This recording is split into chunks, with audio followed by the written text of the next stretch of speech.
Hi, everybody, and welcome to the evening of day 5.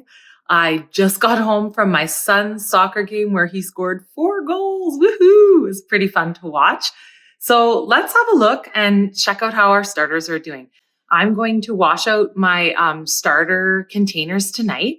So I'll put them in different containers. Yeah, let's get started and see how they're doing. Okay, let's unwrap them and take a look. Okay, and look at that. Betty, our brown rice sourdough starter, hasn't risen very much at all. But if you have a look, there's bubbles. It's pretty exciting. It's coming back to life. And it's got that nice texture there. It's a little thicker now. It's not quite as runny. I'm going to give it a little stir so you can just see the texture of it and the thickness. There we go. Yeah, so that looks pretty good. We're going to feed it. We're going to discard all but 60 and feed it 60 grams of flour and about 60 grams of water. We're going to kind of see how the texture looks and the thickness looks and decide if we need a little more water or not. So before we go ahead and discard, let's smell our starter.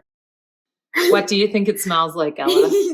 It smells like I can still smell the sweetness of the pineapple juice, actually. It's not smelling very yeasty yet. So let's go ahead and discard and use our new container so that we can wash out this one.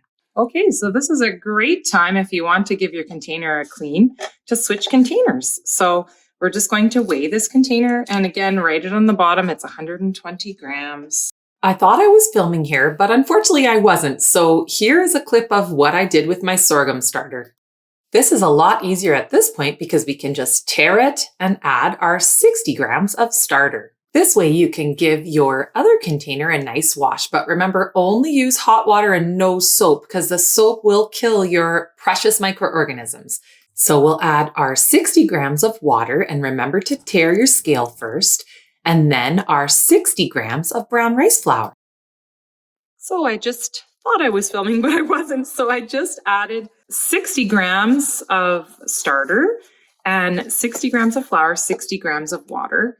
And as you can see, it's quite thick, but you know, with the brown rice flour, it always thins out. So let's give it a little mix and see what happens.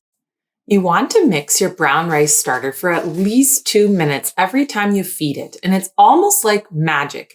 It will suddenly start to become thinner as you mix.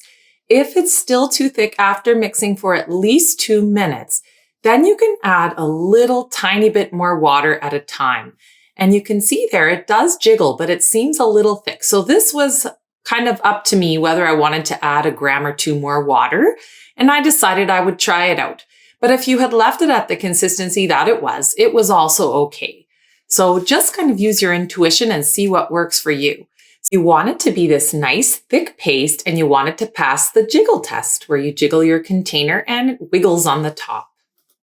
Okay, so here is my brown rice starter after I've mixed it. You can see bubbles already kind of starting to form.